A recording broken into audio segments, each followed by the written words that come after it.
Hi, this is Dean Butler. You're listening to TV Confidential. Garrett Robertson, along with Tony Figueroa and Donna Allen, welcoming you back to TV Confidential, radio talk show about television. Very happy to welcome back our friend Hank Garrett. Hank Garrett, the actor that baby boomers around the world know best as Officer Nicholson on Car 54. Where are you? Although, if you take a look at Hank's IMDb page, his resume as an actor, you know that Car 54 is just one chapter in a career that has seen Hank conquer the world of professional wrestling, conquer the world of stand-up comedy, conquer the world of live performing in front of live audiences, both on the East Coast and the West Coast. Many, many movie roles, including the opportunity to work with such greats as Laurence Olivier, Robert Redford, Mel Brooks, Kirk Douglas, Sophia Loren, too many others to mention. The funny thing about Car 54, this, I guess you can file this under art imitates life sometimes. Before he became an actor, Hank was an actual police officer with the New York City Police Department. And that in itself is kind of ironic because before that, Hank was a hood.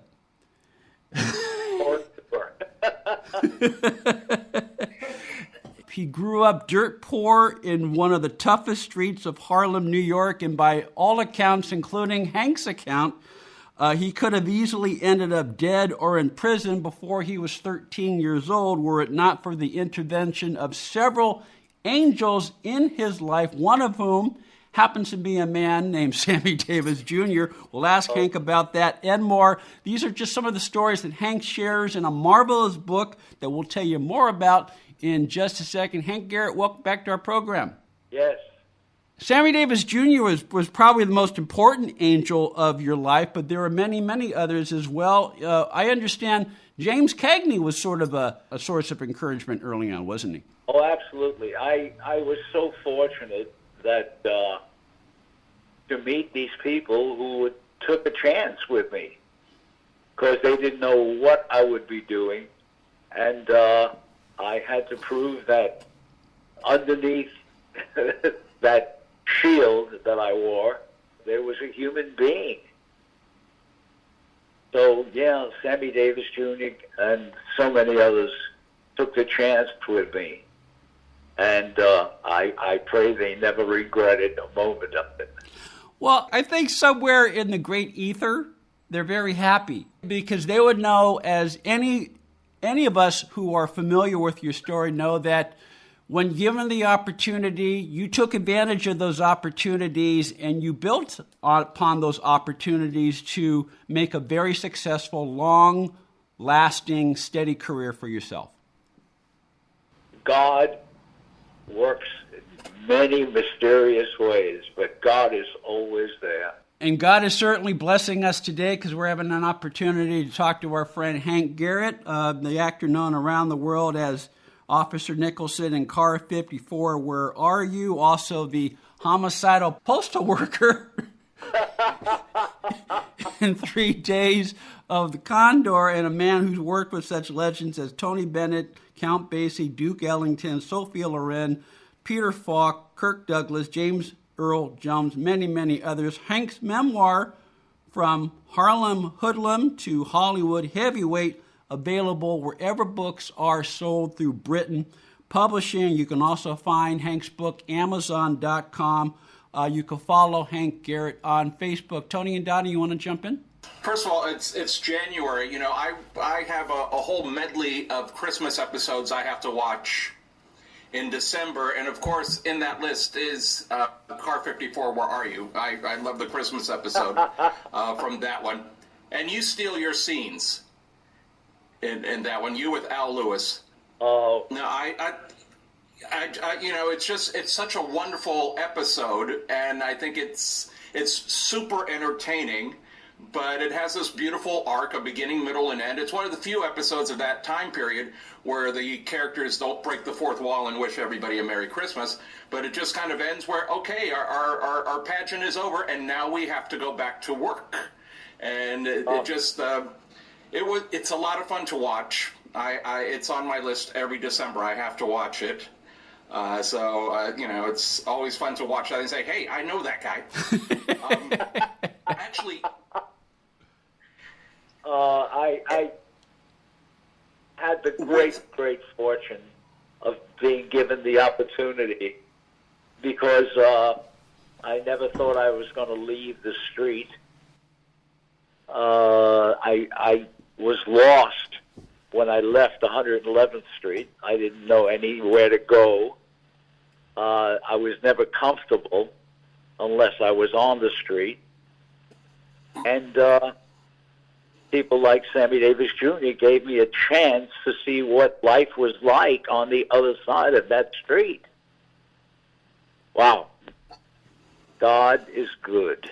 God is good. What was it like to work with Al Lewis and Fred Gwynn on Car 54? Oh, it was amazing. Al and I argued on camera, off camera, and we lived near each other. And he was fantastic. I learned so much about acting working with Al and Fred. All I had to do was sit there and watch how they acted, how they took the performance in hand.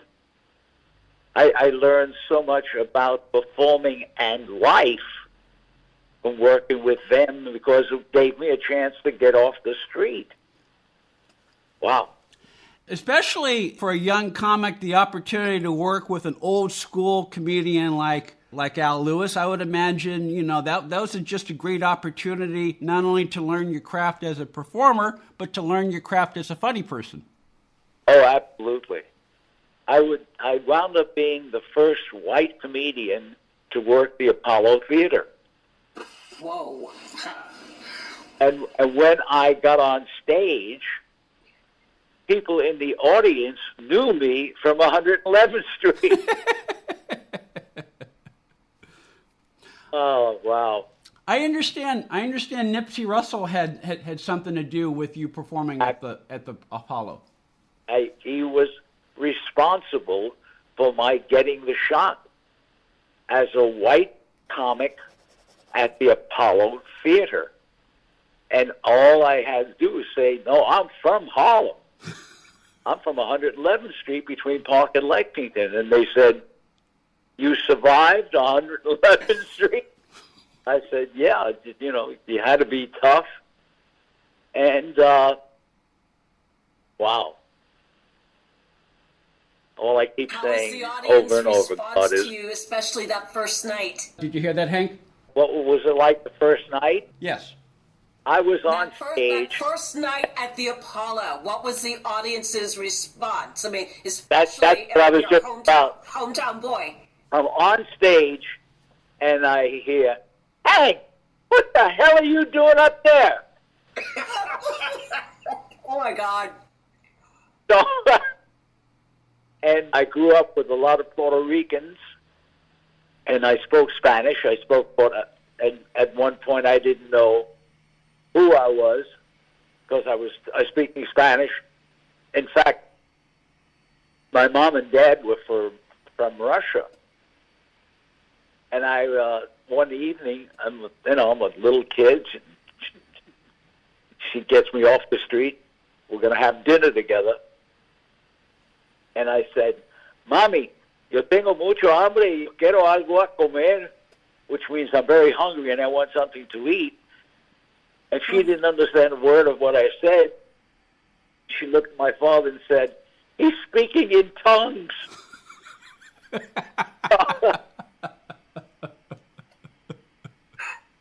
That was the kind of life I led.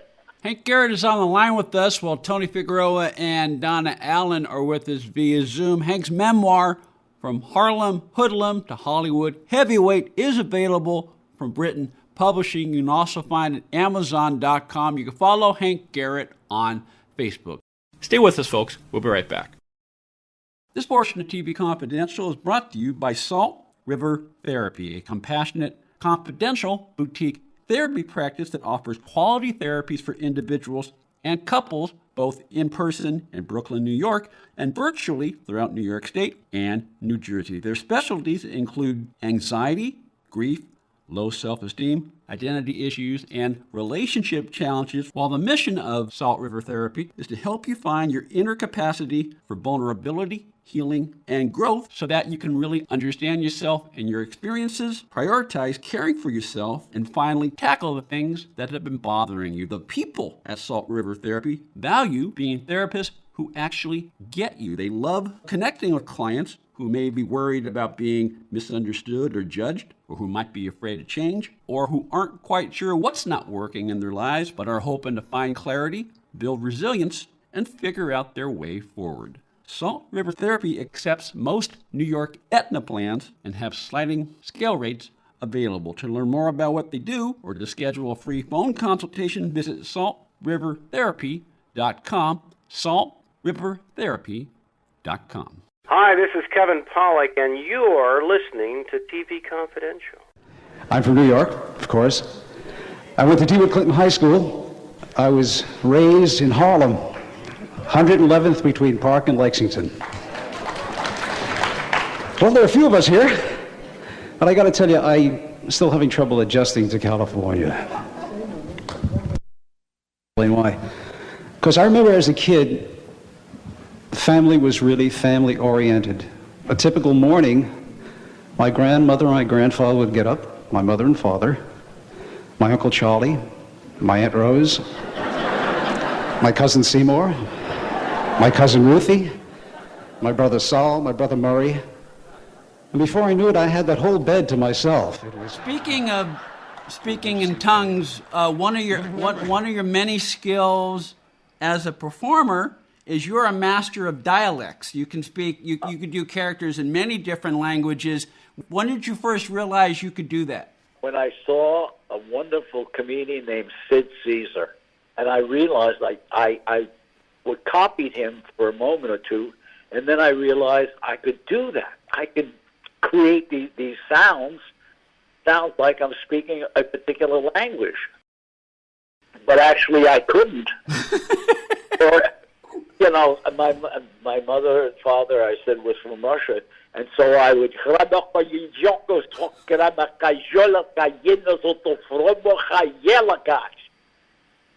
which is all nonsense.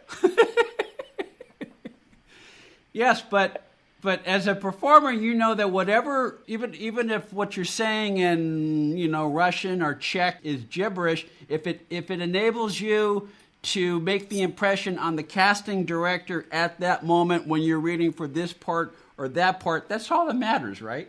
Yes, exactly. Exactly. In fact, because and I got to meet Sid Caesar, who was my idol. Mm-hmm. I would sneak into the theater where they were rehearsing his show, and I would be up on way up in the back because I would sneak up on the fire escape, sneak into the theater to watch them perform. And one evening, I laughed out loud, and he heard me. He said, "Who's up there?" I said, "Come on down here." And I came down, and he said, "Sit here. Now you," pointing to me, "you only laugh when I perform. Forget about the rest of the cast." Okay. And that's how I got started. And he asked me if I could do any of it because I was such a fan of his. Mm-hmm. And he said, "Can you do any of the gibberish that I do?" And I said, "Yes." And he and I would have conversations in gibberish. And people would look at us and say, "My God, what languages are they speaking?" And people said, "Who knows?" And we did this. We'd have conversations in gibberish. So, wow. I owe so much to so many people. Tony? Yeah, if I could go back to that Christmas episode of Car 54, one of the guest stars was Carl Ballantine, and I know you had a great relationship with him. Oh, yes. The amazing Carl Ballantine, who never completed a trick. and everything he tried fell apart. And so, we became close friends. And I would watch him perform at so many different shows, and he was so amazing. The amazing Carl Valentine, who never completed a trick. Everything would fall apart. At one point, he said, now I will take this blindfold. He put his blindfold on, take out a deck of cards, and said, the deck of cards will riffle down my arm, and the ace of spades will be spinning like a top. And he yanked off the blindfold, said, this I got to see myself.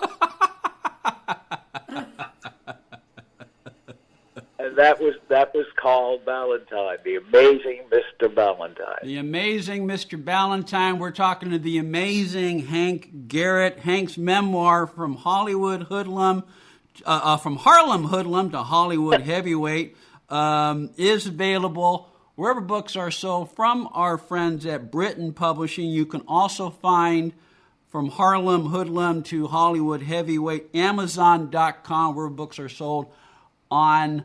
You mentioned, sneaking into the rehearsals of your show of shows. Another connection between your show of shows and your performing career, Hank, was Mel Brooks. About 15 years later, you had a role in the original producers that Mel wrote and directed. Yes, absolutely. Oh, wow. Boy, have you done research. It scares me to learn what you found out about me. Oh, I only found out the good stuff. Oh, okay, because if I hear a cop knocking on my door, I'll know where they got the information. What was it like working with Mel Brooks? Oh, he was amazing. They all were. I sat there like a child in a toy store, listening to and watching these incredibly amazing people. It was like going to school every morning and learning something new, meeting these amazing, amazing God-gifted people. Wow. Yeah. And just as important is you were coachable.